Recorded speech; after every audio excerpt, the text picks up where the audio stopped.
Hi, I'm Joan Newcomb, and today's morning musings is Don't Take Yourself Personally. I'm doing a series of daily morning musings, and I'm using posts on my blog, Adventures in Density and Effort, as inspiration. Now, I wrote some of these a long time ago, and the world has completely changed since then. My basic information is evergreen, but if I encounter anything that is out of date, I will give you the most recent information, and at the end, I will summarize the topic based on what's going on in the world today. Also, I have some special offers, so stay tuned to the very end to see what they are. Don't take yourself personally. Many people confuse their personality with their essence. They think I'm either physical form, my body, or my personality. When they read about consciousness, they interpret what is said through these lenses, and it distorts the true meaning of the words. Your essential self is consciousness, but your personality is form related. It's the character aspect of you. Although you are born a unique individual, your personality is created and developed alongside your physical body. Some belief systems call it the mind or the ego. There tends to be a lot of emphasis on getting rid of the mind or the ego, but it ends up creating resistance and solidifying it even more. In this world, if you didn't have a body, no one would see you. If you don't have a personality, there wouldn't be anything for others to recognize, interact with, or get to know. Without a body, you would never enjoy the taste of food, the warmth of sunshine, the pleasure of splashing in the ocean. Without a personality, you'd never fall in love, have interests, or be passionately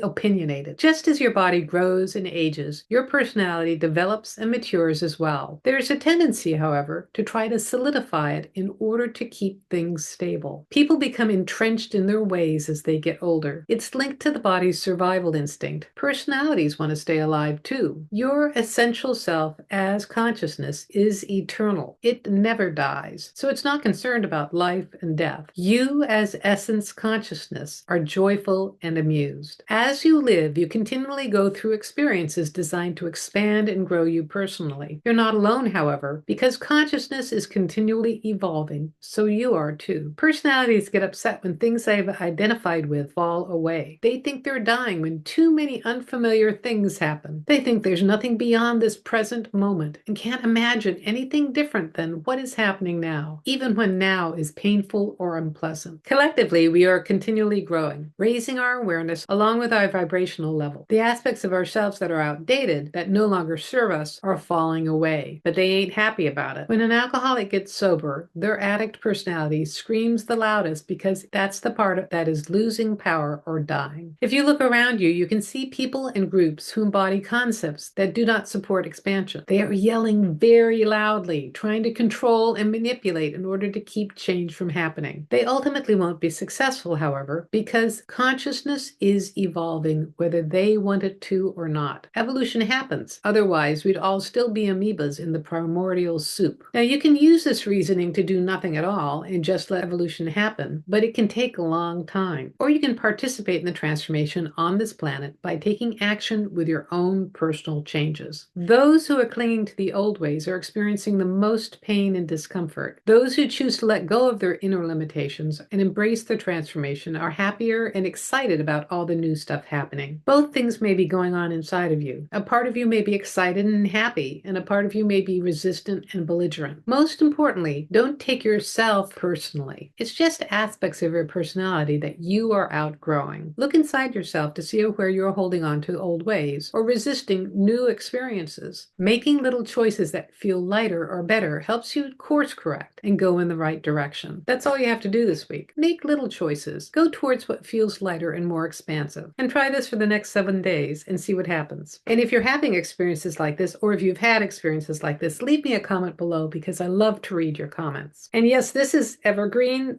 This is happening even more so nowadays, and it's more evident. You just have to look at the news, and there are people who are operating from the old paradigm of power, dominance over, wanting to drag us back to the ethics of the 50s and the 30s, and a made-up fantasy that life was better then when it was not. And then on the other hand, there are what feels like the majority is joyfully moving forward and declaring they're not going back. And symbolically, it's a great example of consciousness evolving. Actually, consciousness isn't the one that's evolving. We are evolving by embodying greater consciousness. The part that is dying or going away is yelling very loudly. So what can help you in your growth and evolution is to begin to identify as consciousness and make choices and take actions from that higher perspective. And you can just do this in little steps, baby steps. But I tell you, do this for the next 7 days and you will notice profound changes. So if you like these videos, please share them with your family and friends and on your social media. And please click the like button and subscribe or follow. And that way you're telling the algorithm to share this far and wide and get this out to people who really need to see this information. And if you want a free sample of one of my consciousness techniques,